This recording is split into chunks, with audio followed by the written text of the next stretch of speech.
क्या तुमने कभी किसी चीज को इतना कसकर पकड़ा है कि वह तुम्हें ही चोट पहुंचाने लगी हो? कोई रिश्ता, कोई याद, कोई बात जिसे तुम छोड़ नहीं पा रहे, लेकिन वह तुम्हें हर दिन तोड़ रही है। गुरुजी कहते हैं, जब तुम छोड़ना सीख लेते हो तभी तुम जीना सीखते हो। यह कहानी एक ऐसे व्यक्ति की है जिसने सब कुछ अपने भीतर बांध रखा था, और एक दिन जब उसने छोड़ा तो पहली बार उसने खुद को आजाद महसूस किया। यह सिर्फ एक कहानी नहीं, ये एक दर्पण है जिसमें हर इंसान अपनी परछाई देख सकता है। नमस्ते दोस्तों, स्वागत है हरजी आर्ट इंस्पायर्ड में, जहां हर कहानी आपके दिल को छूती है और जीवन को नया नजरिया देती है। आज हम लेकर आए हैं एक ऐसी कहानी जो आपको सिखाएगी कि असली आजादी क्या होती है। अगर आप नई कहानियों, प्रेरणा और जीवन के सबक के लिए हमारे साथ जुड़े रहना चाहते हैं तो अभी लाइक, कमेंट, शेयर और सब्सक्राइब करना ना भूलें। चलिए शुरू करते हैं आज की खास कहानी। चलो आज की कहानी शुरू करते हैं। छोड़ देना, एक बौद्ध कथा जो हमें जीवन का सबसे सुंदर सबक देती है। बहुत समय पहले गुरुजी अपने शिष्यों के साथ एक गांव में ठहरे हुए थे। सुबह का समय था। सूरज की पहली किरणें पेड़ों की पत्तियों से छन रही थीं। सब कुछ शांत था, पर एक शिष्य अमर भीतर से बेचैन था। उसने गुरुजी से कहा, महात्मा, मैं हर छोटी बात पर दुखी हो जाता हूं। कोई कुछ कह दे तो मन विचलित हो जाता है, कोई उम्मीद टूट जाए तो भीतर खालीपन महसूस होता है। मैं क्या करूं? गुरुजी ने मुस्कुराकर उसकी ओर देखा और बोले, अमर, पास की नदी तक चलो। दोनों नदी किनारे पहुंचे। गुरुजी ने एक पत्थर उठाया और अमर को दिया। बोले, इसे अपने हाथ में कसकर पकड़ो। अमर ने पत्थर पकड़ लिया। कुछ देर बाद गुरुजी ने पूछा, अब कैसा लग रहा है? अमर बोला, हाथ दुखने लगा है। गुरुजी शांत स्वर में बोले, अब इसे छोड़ दो। जैसे ही अमर ने पत्थर छोड़ा, उसके चेहरे पर राहत आ गई। गुरुजी ने कहा, यही तुम्हारे दुख की जड़ है।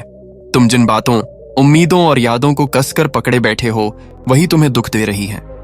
जब तक तुम छोड़ना नहीं सीखोगे, तब तक शांति नहीं पा सकोगे। अमर के मन में एक गहरी लहर उठी। उसने सोचा, क्या सच में मेरा दुख बाहर नहीं बल्कि मेरे भीतर है? गुरुजी आगे बोले, देखो अमर, जीवन एक नदी की तरह है। यह हमेशा बहती रहती है, पर अगर तुम अपने भीतर किसी चीज को रोकने की कोशिश करोगे तो वही रुकावट तुम्हारे भीतर गंदगी बना देगी। पानी जब बहता है तो साफ रहता है, और जब ठहरता है तो सड़ने लगता है। ऐसे ही जब तुम किसी भावना, किसी गुस्से, किसी उम्मीद को पकड़ लेते हो तो वह तुम्हें धीरे धीरे भीतर से जकड़ लेती है।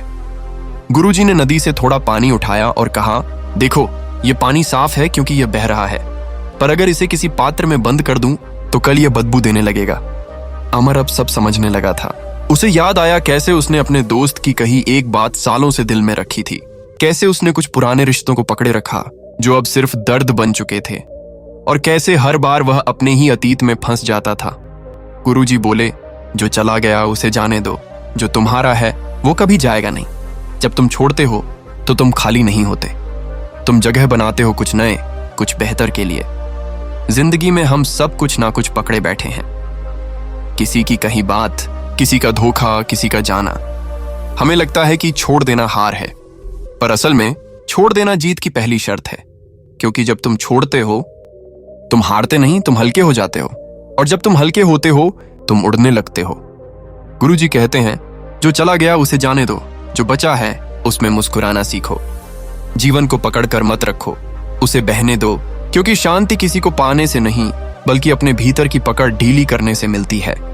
वो लोग जो तुम्हारे साथ रहने के लिए बने हैं वो रहेंगे ही, और जो नहीं बने हैं वो चाहे तुम कितना भी थामो फिसल जाएंगे। इसलिए हर दिन अपने भीतर झांको और देखो, क्या वह चीज सच में तुम्हारे काम की है या सिर्फ एक बोझ है जिसे तुम भावनाओं के नाम पर उठा रहे हो। अमर ने गुरुजी की बातों को सुना और एक लंबी सांस ली। पहली बार उसे लगा जैसे उसके भीतर का बोझ उतर गया हो। उसने मुस्कुराकर कहा, महात्मा, अब समझ आया, मैं अपने दुखों को खुद ढो रहा था। गुरुजी बोले, हाँ अमर, दुख बाहर से नहीं आते, वे भीतर जन्म लेते हैं जब हम चीजों को जाने नहीं देते। उस दिन से अमर ने छोड़ना सीख लिया, अपनी उम्मीदें, अपनी शिकायतें, अपने डर, और जैसे जैसे उसने छोड़ा वैसे वैसे जीवन सुंदर होने लगा। कभी कभी छोड़ देना सबसे बड़ी साधना होती है, क्योंकि त्याग में ही स्वतंत्रता है और स्वतंत्रता में ही शांति। तो दोस्तों, अगर यह कहानी आपके दिल को छू गई तो इसे सिर्फ सुनो मत, इसे जीवन में उतारो। अगर तुम भी किसी चीज को पकड़े हुए हो, कोई पुरानी चोट, कोई पुराना रिश्ता, तो आज बस एक बार कोशिश करो छोड़ देने की। शायद यहीं से तुम्हारी सच्ची यात्रा शुरू हो। अगर आपको हर्जी आर्ट इंस्पायर्ड की ये कहानी पसंद आई तो इसे लाइक करो, अपने दोस्तों के साथ शेयर करो और कमेंट में बताओ कि इस कहानी ने आपको क्या सिखाया। और हाँ, हमारे चैनल को सब्सक्राइब करना ना भूलो, ताकि जब अगली बार कोई दिल को छूने वाली कहानी आए वो सबसे पहले आप तक पहुंचे। याद रखो, जब तुम छोड़ते हो तुम हारते नहीं, तुम उड़ने लगते हो। मिलते हैं अगली कहानी में।